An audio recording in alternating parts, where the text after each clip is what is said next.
Abrem, estamos em Efésios capítulo 4, verso 1 ao verso 6, por enquanto, tá? Diz assim o texto: Como prisioneiro no Senhor, rogo-lhes que vivam de maneira digna da vocação que receberam. Sejam completamente humildes e dóceis. Sejam pacientes, suportando uns aos outros com amor. Façam todo esforço para conservar a unidade do Espírito pelo vínculo da paz.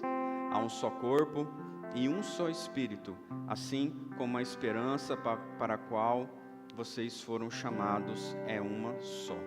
Há um só Senhor, uma só fé, um só batismo, um só Deus e Pai de todos, que é sobre todos, por meio de todos e em todos. E a cada um nos foi concedida a graça, conforme a medida repartida por Cristo.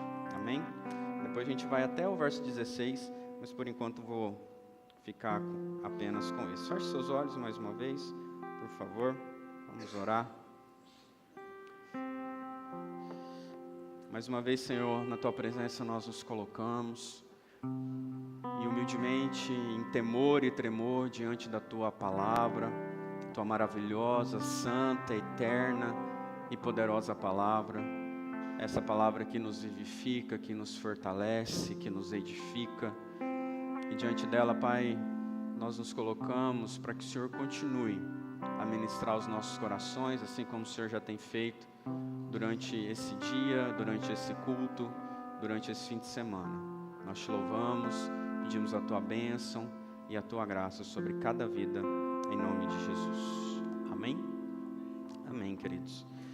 Hoje é uma noite de ceia do Senhor. Estamos aqui com a mesa posta. E quando a gente pensou em falar de Efésios, culminou desse texto tão maravilhoso que tem tudo a ver com a ceia, tudo a ver com a igreja. Então nós, quando começamos a expor Efésios, nós falamos das bênçãos espirituais em Cristo, falamos também dessa nova vida que nós temos em Cristo. Semana passada nós falamos dessa nova prática que nós temos em Cristo como família, lá dentro de casa, como pai, como mãe, como filhos. E hoje nós vamos falar um pouco do corpo de Cristo, que é a igreja. Esse corpo de Cristo que é a igreja. Então nós vamos entrar nesse tema. E o tema que nós colocamos como subtítulo da vida renovada pelo avivamento é Unidos em Cristo. Unidos em Cristo. Queridos, quando a gente fala de corpo, a gente pensa no nosso corpo físico, mas existe um corpo espiritual. E a importância que há no corpo. Quando alguma coisa no seu corpo não está bem, você já não fica bem 100%. Estou falando disso porque essa semana eu refleti muito no meu corpo. Estou com dor, estou falando aqui com você com um pouquinho ainda de dor no meu pescoço. Tive um mau jeito. Estou sendo acompanhado pelo Davi Caetano, está me ajudando a recuperar. Mas quando a gente está com dor, você fala, puxa vida, podia estar tudo bem, né? Podia estar 100%, podia estar tranquilo. Quando você dá uma topada, uma trupicada, e você machuca o seu dedão, e ele fica ali, né, saindo, ó, talvez a unha, uma unha, você fala, puxa vida, uma unha, podia estar aqui, tá tudo certo, mas está fazendo falta essa unha. Imagine aqueles que perderam algum membro mesmo, um dedo, uma mão, uma perna, enfim.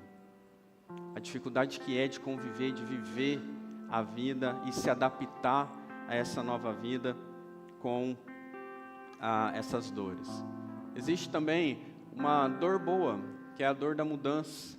Quando você está lá na academia fazendo seus exercícios, tem aquelas dores iniciais, você vai fazer o bíceps daqui a pouco, 2 dias depois, você não consegue pegar o copo, você tem que pegar meio assim, né, com o braço dobrado, porque está doendo demais. Mas é porque está desenvolvendo o seu corpo e isso é bom. Então o corpo fala, né, o nosso corpo ele mostra algumas coisas, a forma como eu falo com você, não é só minha voz que você ouve, você lê e vê o meu corpo, assim também eu vejo você aí, que você está me olhando ou não está olhando, você está meio assim, você está meio com sono, então o seu corpo está falando comigo também, enquanto eu estou falando com você. Então nosso corpo tem uma importância, o corpo tem uma importância, o corpo humano, ele é descrito muitas vezes como uma máquina fantástica, e de fato é uma máquina fantástica. Pensando nessa máquina fantástica, existem algumas palavras científicas para descrever essa máquina fantástica que é o nosso corpo. Uma delas é a homeostase. Não precisa gravar essas palavras não, que nem eu gravei, eu anotei aqui. É o equilíbrio constante do corpo humano. Olha como nosso corpo é. Existem em nós mecanismos regulatórios altamente sofisticados. O sistema como o nervoso trabalham juntos, né? O endócrino para regular a temperatura, o pH, os níveis de glicose, entre outros parâmetros. Então é essencial para a nossa sobrevivência essa autorregulação do corpo. O corpo é uma máquina fantástica que Deus fez. Há também sistemas interconectados. Então, assim como um automóvel tem os seus sistemas interconectados, o nosso corpo também tem sistema cardiovascular, que transporta o oxigênio, nutriente para as células, sistema respiratório, enfim, o sistema esquelético. Então, esses sistemas não funcionam isoladamente, eles precisam e eles conversam entre si. Então, o nosso corpo ele é interconectado. Células e processos moleculares também. Então, esse nível microscópico das células, a gente vê ali como elas são fábricas, grandes e pequenas grandes fábricas no nosso corpo, que atuam gerando energia e tantas outras coisas. Também tem a capacidade de regeneração do nosso corpo. Quando você fere, você machuca, o seu corpo depois a ferida começa a fechar, aquele fio que se rompeu, né? Começa a se fechar aquela ferida. Isso é o seu corpo fazendo uma reparação, uma regeneração de uma lesão, de um machucado. E também o seu corpo, ele tem a capacidade de adaptação, de aprendizagem. Como eu disse, alguém que vai perder um membro do seu corpo, daqui a pouco o corpo se adapta com a falta daquele membro. Então o seu corpo ele é capaz de fazer isso também. Eficiência energética, olha isso, tanta coisa que o nosso corpo tem, reações bioquímicas que ocorrem nas células. Enfim, o nosso corpo de fato é uma máquina fantástica, porque combina essa complexidade, essa eficiência do corpo, e também essa forma de adaptar as novas formas. E olhando essa relação do nosso corpo, não é à toa que Cristo usa a palavra corpo para a igreja. Não apenas a igreja local, mas a igreja dele, a noiva dele. Esse corpo que é a igreja é um modelo que ele quer expressar e derramar o seu entendimento para nós do que é unidade. Como eu disse, a gente está em Efésios, nos primeiros capítulos de Efésios, só para você recapitular aqui, a gente leu Efésios capítulo 1, verso 3, que Deus nos abençoou com todas as bênçãos espirituais nas regiões celestes. No verso 4, Deus nos escolheu nele antes da criação do mundo para sermos santos e irrepreensíveis em sua presença. Efésios 1:5 diz: em amor nos predestinou para sermos filhos. No verso 7 do capítulo 1, nele temos a redenção por meio do seu sangue, o perdão dos pecados. Efésios 1:8 fala que precisamos conhecer as riquezas da gloriosa herança em Cristo. No verso 22 diz que Deus colocou todas as coisas debaixo dos seus pés e o designou como cabeça de todas as coisas para a igreja, que é o seu corpo, a plenitude daquele que enche todas as coisas em toda e qualquer circunstância. Efésios capítulo 2, verso 1, diz assim: vocês estavam mortos mortos em suas transgressões e pecados. Anteriormente, todos nós vivíamos também entre eles, satisfazendo as vontades da carne. No verso 4, no capítulo 2 diz: todavia Deus, que é rico em misericórdia, pelo grande amor que nos amou, deu-nos vida juntamente com Cristo. Amém? No Efésios capítulo 3, verso 6, que foi a última porção do texto que eu li domingo passado, diz assim: oro para que, com as gloriosas riquezas, Ele os fortaleça no íntimo do seu ser, com poder por meio do seu Espírito, para que a Cristo habite em seus corações, mediante a fé. E oro para que vocês, arraigados e alicerçados em amor, possam, juntamente com todos os santos, compreender qual a largura, o comprimento, a altura e a profundidade, e conhecer o amor de Cristo, que excede todo entendimento, para que vocês sejam cheios de toda a plenitude de Deus. Aquele que é capaz de fazer infinitamente mais de tudo que pedimos ou pensamos, de acordo com o seu poder que atua em nós. A Ele seja a glória na igreja em Cristo Jesus, por todas as gerações e para todos sempre. Amém. Só para citar um pouco desses textos maravilhosos que nós temos acompanhado aqui em Efésios. Efésios, essa carta maravilhosa escrita pelo apóstolo Paulo. Nos 3 primeiros capítulos de Efésios, a gente vê o apóstolo Paulo expondo ali o evangelho, colocando a doutrina bíblica.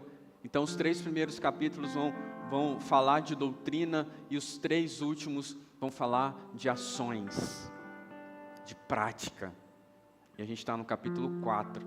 Então nós vamos falar muito hoje sobre essa conduta de uma vida que está em Cristo. Uma conduta, como diz o verso 3, de alguém que é abençoado nas regiões celestiais. Você é abençoado nas regiões celestiais? Sim ou não? Nós somos. E agora o apóstolo Paulo nos leva a uma prática dessas pessoas que são abençoadas, essas pessoas que vivem em Cristo, essas pessoas que nós que somos a igreja precisamos caminhar em Cristo. Então a nossa conduta cristã, ela vai ter origem nesse entendimento. Todo esse entendimento que nós temos da Bíblia, do Evangelho, vai gerar, vai fluir em nós uma vida, um andar, um caminhar com Cristo de maneira digna, de maneira santa. Então, nós que assentamos nas regiões celestiais, precisamos nos lembrar que é uma honra servir a Cristo, viver em Cristo e caminhar com Cristo todos os dias. É uma honra. Na antiga aliança, a ordem que se tinha é: se vocês me obedecerem, eu abençoarei vocês. Mas hoje não. Hoje eu abençoo vocês, diz o Senhor, em resposta ao meu amor e graça. Então, em resposta ao seu amor e graça, é que eu caminho com Ele, que eu vivo com Ele, que eu me deixo ser conduzido por Ele em amor e santidade. Por isso, uma vida renovada pelo avivamento que a gente tem falado, passa por termos um só corpo, por sermos unidos em Cristo. E a palavra corpo no grego tem a tradução para nós de soma. Essa palavra soma, quando a gente olha para ela, vai falar de algo estreitamente unido, uma família, um corpo social, ético, místico. Ou seja, quando a gente está falando de unidade, a gente está falando de somar e não de dividir. A matemática da unidade é soma e não divisão. E indo nesse entendimento, o apóstolo Paulo, como nós lemos no capítulo 4, verso 1, diz: como prisioneiro no Senhor, eu rogo que vivam de maneira digna da vocação que receberam. Vivam de maneira digna. Sejam completamente humildes e dóceis. Sejam pacientes, suportando uns aos outros em amor. Façam todo o esforço para conservar a unidade do Espírito pelo vínculo da paz. O verso 4 diz: há um só corpo e um só espírito, assim como a esperança para a qual vocês foram chamadas é uma só. Então, a unidade do corpo é uma somatória. Um corpo dividido, ele não subsiste. Um corpo dividido, ele não subsiste. Então, uma igreja que é renovada, uma igreja que recebe essa palavra que nos renova, ela anda em unidade. É interessante a gente pensar nessa unidade, que o apóstolo Paulo não está falando de uniformidade. E a gente vê essa diversidade na igreja. E aí a gente poderia citar em várias coisas. Se a gente olhar para a diversidade na igreja como um todo, é a noiva do Senhor, a gente vê igrejas, cada uma com seu estilo. Se a gente olhar para a igreja local, aqui mesmo, a gente já vê diferenças em nós. E isso é a beleza do Evangelho. Como diz o texto que nós lemos no capítulo 2, é essa junção do grego, do gentil e do judeu. Pessoas totalmente diferentes, com culturas diferentes. Eu costumo dizer que se não fosse o Evangelho, talvez você não estaria sentado do lado dessa pessoa. É Ele, é o Evangelho, é Cristo que nos une. Então em Cristo precisa haver unidade e não divisão. É interessante a gente olhar o texto do capítulo 4, no verso 3, que diz assim: façam todo o esforço para conservar a unidade. Conservar.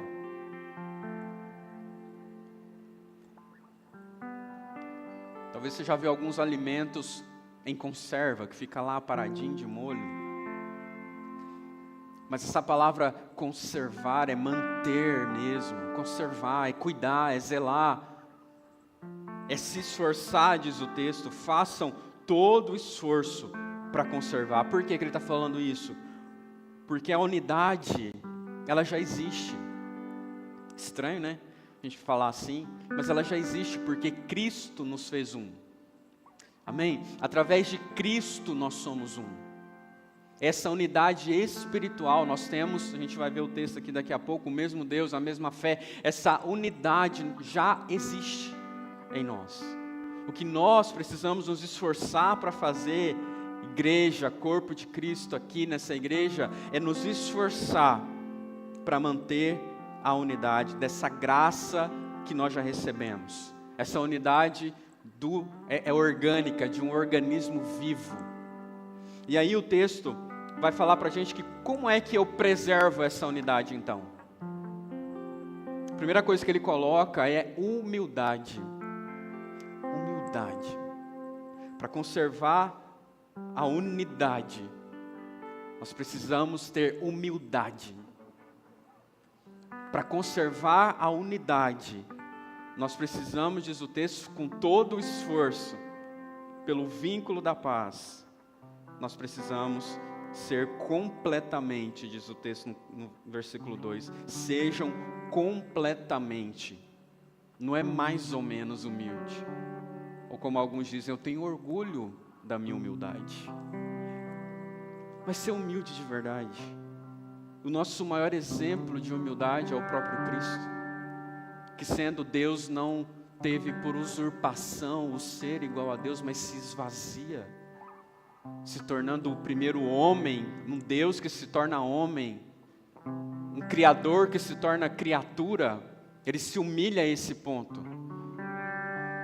E não bastasse isso, depois o que ele faz? Ele se torna amigo, servo. Ele...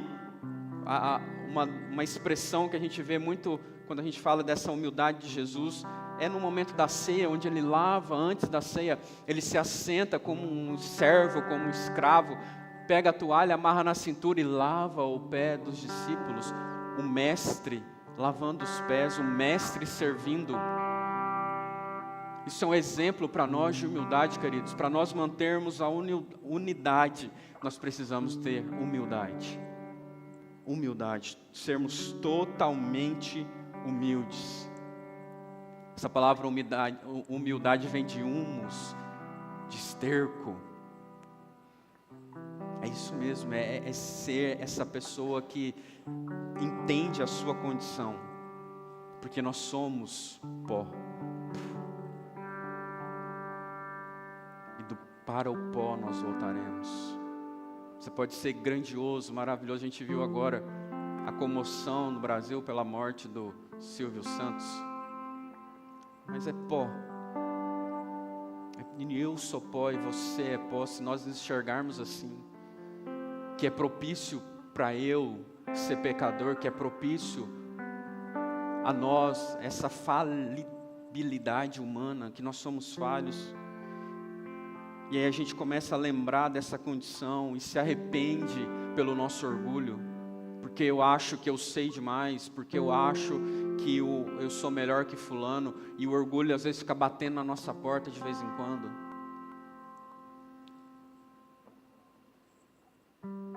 E aí, meu irmão, para nós mantermos a unidade sem começar com humildade, não tem como. Aí não dá para a gente começar uma conversa. Nós precisamos ser humildes. Nós precisamos batalhar contra a nossa carne que grita para ser aplaudida, que grita para ser curtida. Humildade, assim como Jesus, que é manso, e é a próxima palavra, humilde de coração, diz o texto. Sejam humildes e mansos, ou dóceis, em algumas outras traduções. Mansidão não é sinônimo de fraqueza, é a suavidade dos fortes, é força sob controle. Isso é mansidão. Jesus era humilde, era manso e humilde.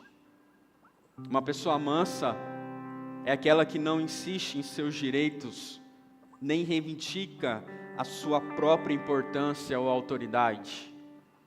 Uma pessoa mansa, ela abre mão dos seus direitos.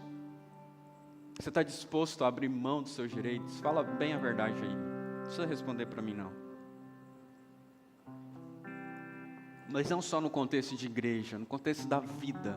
A gente abre mão de alguns direitos às vezes. E eu poderia aqui citar vários, mas pensei. Às vezes a gente está tão agarrado aqui, que 1 centavo está fazendo a diferença para mim. Coisa pequena, eu estou agarrado. Mas será que eu estou disposto, querido, a abrir mão para experimentar uma mansidão de verdade na minha vida? Ser manso não é só falar baixinho, né, a meia boca, não. Ser manso é ter sim esse poder que opera em nós, que é o Evangelho, mas sobre o controle do Espírito Santo, sabe? De ter essas virtudes todas sobre o controle do Espírito Santo. Jesus é manso e humilde. Tem um livro chamado Manso e Humilde. Eu quero deixar uma citação dele aqui que diz assim: Jesus não é apenas alguém que nos salva do pecado, mas alguém que caminha conosco em nossa dor, mostrando o seu coração gentil e humilde. Ele caminha conosco, mostrando o seu coração gentil e humilde. Jesus é manso e humilde. Isso é sinal de avivamento, querido. E também com paciência. Olha aí a paciência. Diz o texto. Crisóstomo, ele dizia que paciência é o espírito que tem o poder de vingar-se, mas nunca faz. Com paciência, aguentar com paciência situações provocadoras, situações que às vezes te tiram do pino de centro, mas você volta e fala: Senhor, me ajude a ser manso, humilde, paciente como o Senhor é. Porque por nós mesmos a gente quer agir no ímpeto, na raiva, na ira do momento.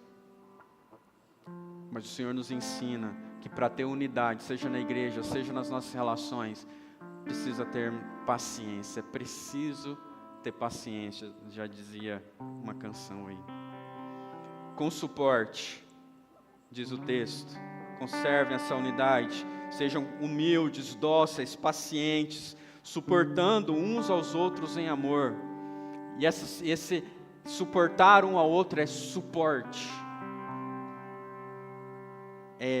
Não é que aguentar o outro, mas servir de amparo para o outro. É ser suporte. Quem são os seus suportes? E a pergunta é: você tem sido suporte para alguém? Na igreja, no corpo de Cristo? Como a gente está falando aqui do corpo de Cristo, você tem sido esse suporte? Talvez sim. E glória a Deus pela sua vida. Suportar em amor é a manifestação prática da paciência. Então, diz o texto que para sermos unidos em Cristo, precisamos de um corpo que suporta, que tem paciência, que ama, que é manso e humilde de coração. O verso 3 diz: façam todo o esforço então.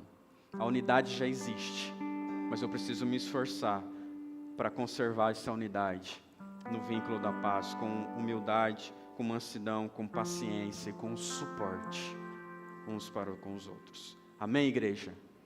Vocês estão aqui comigo? Vamos lá, me ajuda aí.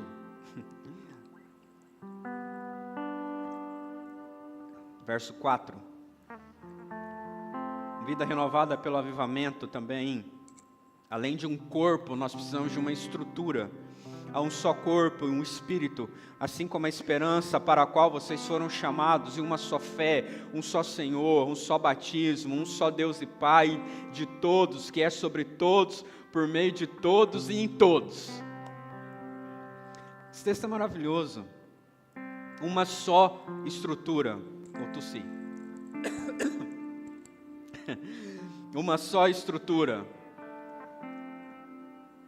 Então essa igreja que o Senhor deixou, essa noiva, composta com várias pessoas diferentes, judeu, grego, gentil, lacerdense, paranaense, cuiabano, de onde mais?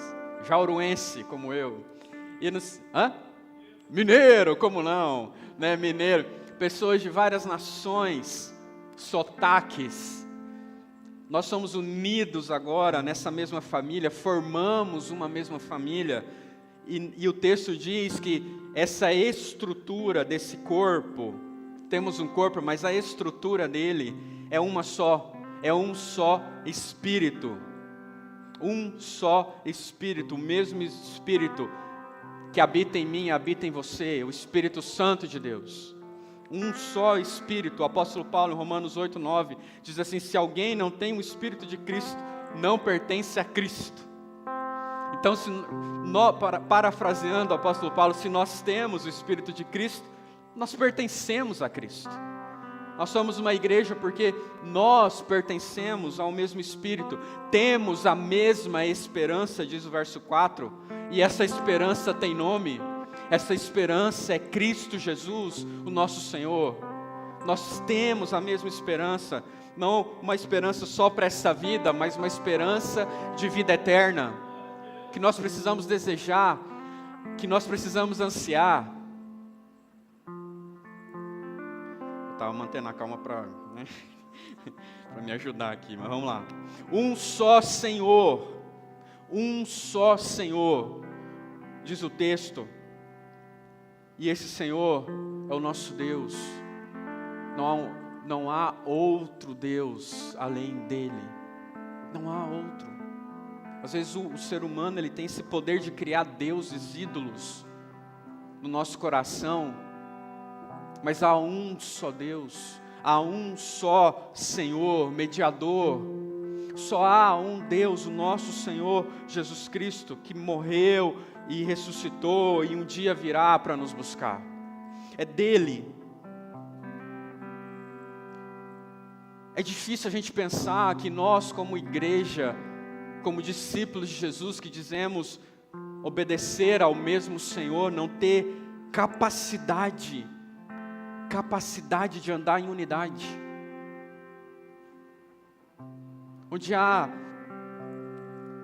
tantas coisinhas menores, tantas pedrinhas que nós colocamos aí nas nossas relações, que impedem da gente andar em unidade, nos esquecemos que maior é aquilo que nos une do que o que nos separa.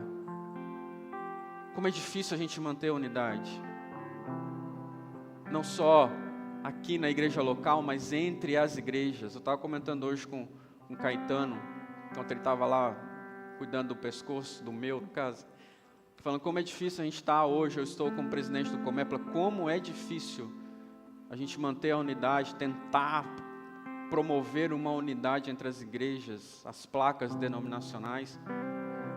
E a gente vê alguns desafios que a gente tem na igreja local. Mas a gente está falando que nós temos um mesmo Deus, um só Senhor, diz o texto também que é uma só fé, é uma fé em Cristo, não é a fé pela fé, um só batismo. E esse batismo aqui, como diz em 1 Coríntios 12, 13, o apóstolo Paulo dizendo também, pois em um só Espírito todos nós somos batizados em um só corpo, que é judeus, gregos, escravos, livres, e a todos nós foi dado de beber de um só Espírito. Esse batismo aqui é essa infusão do Espírito Santo na nossa vida.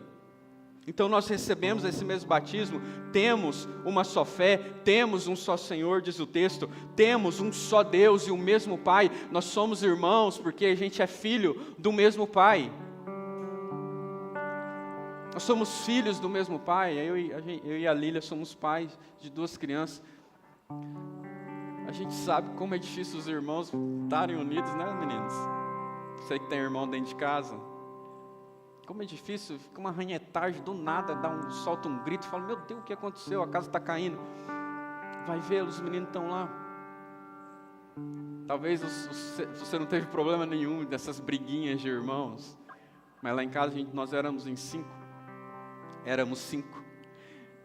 E nós tínhamos. Talvez na sua casa também. Então mas a gente continuava pai, filho do mesmo pai.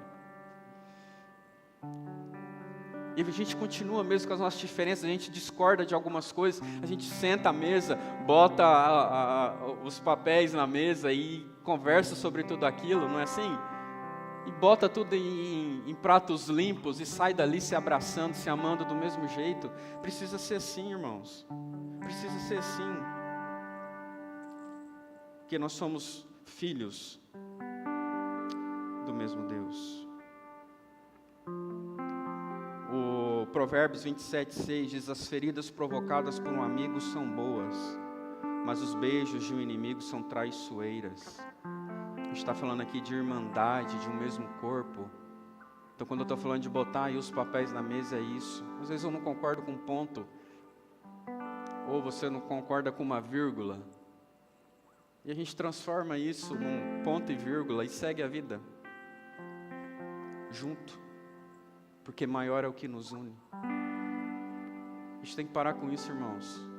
Como igreja a gente precisa ter o mesmo foco, o mesmo olhar, o mesmo desejo, o mesmo anseio. E aí o texto continua dizendo para nós que nós temos o mesmo Deus e Pai, eu já falei isso. Para encerrar, a gente partir para a ceia, esse momento tão especial, além de um corpo, de uma estrutura, nós precisamos de um crescimento. Todo o corpo cresce. A gente era pequenininho, a gente cresceu. Alguns continuaram pequenininhos, né? Mas era criancinha, era bebezinho. Cresceu menos, outros cresceram mais. Mas houve um crescimento. Aí diz o verso 11, que é maravilhoso. Ele designou alguns para apóstolos, outros para profetas, para evangelistas, outros para pastores e mestres, com o fim de aperfeiçoar os santos para a obra do ministério, para o quem? O corpo de Cristo, seja o quê?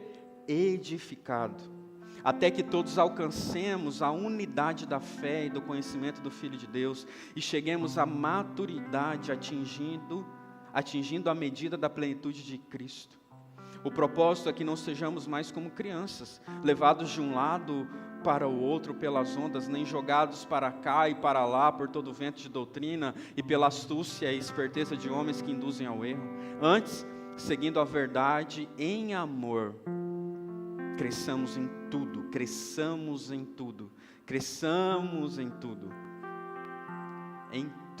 naquele que é o cabeça, Cristo. Dele todo o corpo, ajustado e unido, olha que lindo isso aqui, pelo auxílio do que? Das juntas, que cresce e edifica a si mesmo em amor, à medida em que cada parte realiza a sua função. Amém? O corpo de Cristo precisa ser edificado, e os dons ministeriais estão aí para servir a igreja, para servir o corpo de Cristo. Então o Senhor nos dá essa diaconia, esse ministério do serviço, para que a gente possa não se vangloriar, eu sou o pastor, e ai de você, de não me respeitar, eu sou missionário, eu sou isso e aquilo, eu sou líder. Queridos, em Cristo nós somos servos, nós somos diáconos, nós somos servos uns dos outros. Eu sou seu servo, você também é. Se a gente tiver essa visão como igreja, a gente está aqui falando de igreja, de mesa. Os judeus, quando se assentavam à mesa, eles estavam ali compartilhando do mesmo alimento, eles estavam iguais. Então, os dons, os talentos que Deus dá, não é para a gente ser egoísta, mas sim altruísta.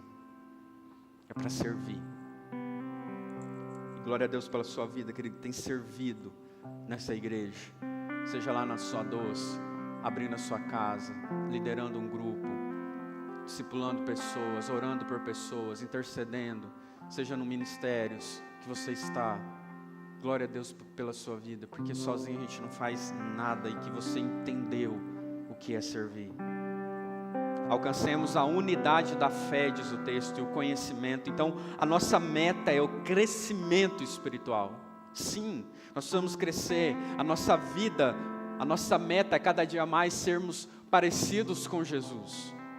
Sermos discípulos que se parecem com Ele. Essa é a nossa meta espiritual. Diz o texto que a gente precisa chegar numa plenitude da sua estatura. A gente está falando de altura não, mas de sermos parecidos cada vez mais com Jesus. Que a cada dia que passe, você se pareça mais com Jesus. Que amanhã você seja um pouco mais parecido com Jesus. Que depois de amanhã, mais um pouco. E assim a nossa vida vai crescendo e se tornando plena nessa unidade da fé, por causa de um conhecimento que eu tenho de Cristo Jesus, e ando com Ele, caminho com Ele, e entendi a sua doutrina, e agora estou aplicando o que a palavra me diz, e vou andando em novidade de vida, porque a palavra é boa nova, o Evangelho é uma boa nova, e eu vou caminhando nessa plenitude de vida em Cristo. Esse é o nosso alvo, meu irmão. Se você parou na sua vida espiritual, alguma coisa está errado. A gente precisa continuar crescendo, a gente precisa continuar avançando, nós precisamos continuar buscando o Senhor na sua palavra, na oração, servindo, adorando, evangelizando. Nós precisamos ir, e essa é o nosso alvo. Precisamos ser um reflexo do próprio Cristo. Cada dia que passa, ser esse reflexo de Jesus. Não ser uma vida retida em si mesmo, mas ser um reflexo de Jesus. Com as minhas ações, sim. Com aquilo que a minha forma de agir lá em casa, na igreja, lá fora, no trabalho. Mas as minhas palavras também. Abrir a minha boca e proclamar o Evangelho também. Proclamar esse amor. Nós precisamos, meu irmão. E aí o texto diz: para isso precisamos seguir a verdade em amor. E crescer em tudo, onde Cristo, porque Cristo é o cabeça. Crescer em tudo, verdade em amor. Crescer em tudo, Cristo, cabeça. Nós precisamos viver essa verdade, que é a palavra de Deus, em amor, em gratidão. Como igreja, para manter a unidade, pelo vínculo da paz, também sermos verdadeiros do que eu estou sentindo, o que eu estou passando, o que eu tenho visto na minha vida, ou no seu ponto cego, onde eu posso te ajudar. Isso é verdade em amor. Nós precisamos amar, querido, de um tanto, que eu vou ver alguém padecendo e não vou deixar ele daquele jeito, eu vou querer ir lá. como irmãos em Cristo, eu vou querer apoiá-lo, porque eu amo. Seria tão bom se a gente visse isso fluindo de uma forma natural. Tinha uma canção que dizia: seria tão bom se o que a gente fala fosse pura compaixão, amor, cuidado por aquele nosso irmão. Seria tão bom parar na estrada, se aproximar, além das palavras, querer ajudar. Isso vai fluir em nós através do amor em Cristo, porque Ele é o cabeça. Ele é o cabeça. Todo o corpo recebe toda a sua capacidade para crescer e desenvolver através de Cristo, que é o cabeça. Então Cristo está nos dando uma oportunidade cada dia mais para que a gente cresça em unidade, em família, assim como o corpo humano. Aí eu vou voltar lá naqueles exemplos. A homeostase, que é esse equilíbrio constante do corpo. Nós precisamos ter esse equilíbrio constante do corpo de Cristo. Nós precisamos também ter os sistemas interconectados. Eu preciso de você. Eu preciso de você. E você precisa de mim. Nós precisamos de Cristo até o fim. Estou cheio das musiquinhas, né? Mas é verdade. Então nós somos interconectados. Há uma interdependência. Nós precisamos de Cristo e precisamos uns dos outros. Também o corpo humano tem as células, que são os seus processos moleculares. Então a gente começa ali pequenininho e vai crescendo. A gente começa lá na casa e vai multiplicando como uma célula, como uma doce. Então, esses processos na nossa vida. Também regeneração, reparação, que o nosso corpo tem a capacidade de fazer. E o corpo de Cristo também, às vezes, vai precisar de uma reparação, de um pedido de perdão, não é? De uma regeneração de laços que foram rompidos. Isso é unidade, isso é esse renovo que nós precisamos, pedir perdão, ser perdoado. E adaptação e aprendizagem, o nosso corpo faz isso. O corpo de Cristo também, ele se adapta à palavra de Deus, ele aprende com Cristo. E ele tem essa eficiência energética. Ele mantém essa energia, armazena essa gordura para o futuro. Que garante a sobrevivência. Que a gente está falando de gordura. Quando a gente fala de gordura, a gente chama de óleo. Então a gente precisa estar como igreja em comunhão, que a palavra de Deus diz que é como um óleo que desce da barba, escorre pela barba de Arão. Está tudo conectado, meu irmão. Pensando nisso, Efésios 4,16 diz: dele, todo o corpo, ajustado e unido pelo auxílio de todas as juntas, cresce e edifica-se a si mesmo em amor, na medida em que cada parte realiza a sua função. Amém? Então, uma vida renovada pelo avivamento passa por uma igreja, por uma unidade em Cristo Jesus, de um corpo, uma estrutura e um crescimento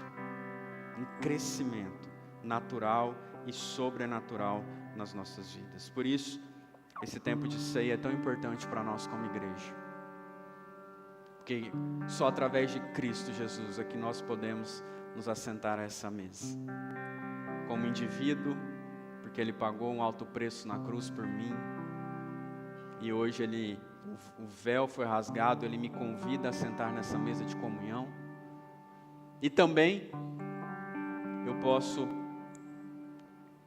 ter esse relacionamento horizontal com meu irmão, com seu irmão, através de Cristo Jesus, senão nós não teríamos. Então aquele fio que se rompeu da minha alma até a Deus, como diz a canção, o sangue de Jesus costurou, para que nós tivéssemos comunhão com Ele e comunhão com o corpo dele, onde ele é o cabeça, onde ele reina. Cristo reina sobre a igreja. Ele reina sobre a mim e sobre a sua vida. Feche seus olhos, sentado como você está mesmo. Quero convidar o louvor aqui, pedir para o Ministério de Recepção chamar as nossas crianças aqui para dentro. Nesse momento que você está com os olhos fechados, sentadinho, quero que você faça uma reflexão.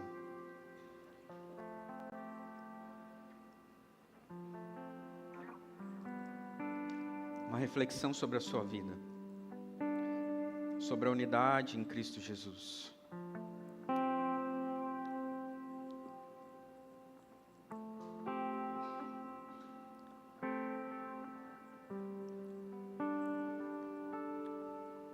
Vou ler novamente Efésios 4. Sejam completamente humildes e dóceis. Sejam pacientes, suportando uns aos outros. Façam com todo esforço para conservar a unidade do Espírito, pelo vínculo da paz. Há um só corpo e um só Espírito, uma só esperança, um só Senhor, uma só fé, um só batismo, um só Deus e Pai de todos, que é sobre todos, por meio de todos e em todos.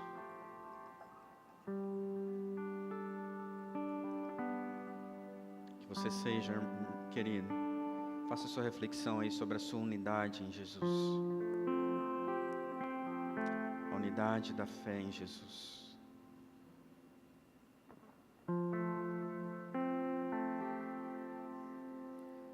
O propósito é que não sejamos mais como crianças, levados pelas ondas.